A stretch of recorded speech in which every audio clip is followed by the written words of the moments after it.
नमस्कार मित्रांनो, आज आपण जाणून घेणार आहोत एक असा सण ज्याचं नावच सांगतं कधीही न संपणारा लाभ, म्हणजेच अक्षय तृतीया.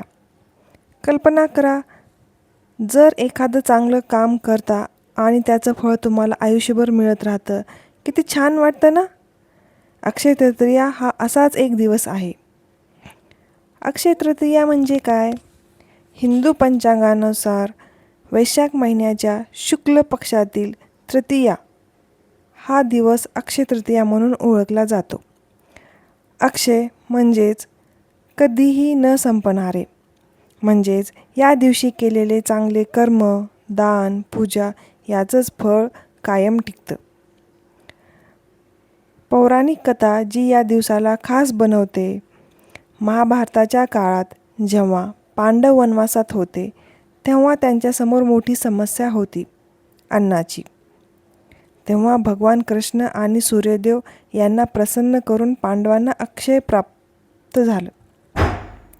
हे असं एक भांडं होतं ज्यातून अन्न कधीच संपत नव्हतं. तोपर्यंत द्रौपदीने जेवण घेतलं नव्हतं, तोपर्यंत या पात्रातून कधीही लोकांना अन्न देता येत होतं. ही कथा आपल्याला काय शिकवते? जेव्हा आपण श्रद्धा आणि चांगल्या हेतूने काम करतो तेव्हा देव आपल्याला कधीही कमी पडू देत नाही. आणखीन एक महत्त्वाची गोष्ट, या दिवशी भगवान विष्णू यांचा 6वा अवतार परशुराम यांचा जन्म झाला. म्हणूनच हा दिवस परशुराम जयंती म्हणून साजरा केला जातो. लोक या दिवसाची सोने खरेदी का करतात? अक्षय तृतीया म्हटलं की सोने खरेदी करण्याची परंपरा आहे. कारण सोनं म्हणजे समृद्धी, स्थिरता आणि वाढ. या दिवशी माता लक्ष्मी आणि कुबेर यांची पूजा केली जाते. अशी श्रद्धा आहे की या दिवशी घेतलेली संपत्ती कधीही कमी होत नाही, उलट वाढतच राहते. दानधर्माचं विशेष महत्त्व. उन्हाळ्याचा काळ, तापलेली जमीन, तहानलेले लोक, अशा वेळी पाण्याचं दान, अन्नदान, गरिबांना दान हे सर्वात मोठे पुण्य मानलं जातं. अक्षय तृतीया आपल्याला सांगते, आपल्याकडे जे आहे त्यातूनच थोडंसं दुसऱ्यांना द्या. नवीन सुरुवातीचा दिवस.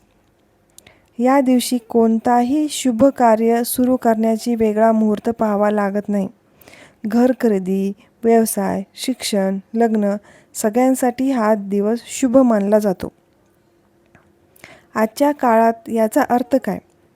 आज अक्षय तृतीया म्हणजे फक्त सोने खरेदी नाही, तर हा दिवस आहे चांगल्या सवयी सुरू करण्याचा, इतरांना मदत करण्याचा, सकारात्मक विचार करण्याचा. शेवटचा संदेश. लक्षात ठेवा, अक्षय तृतीया आपल्याला शिकवते की चांगल्या गोष्टी कधीच वाया जात नाहीत. दान आणि सत्कर्म हेच खरे धन आहे.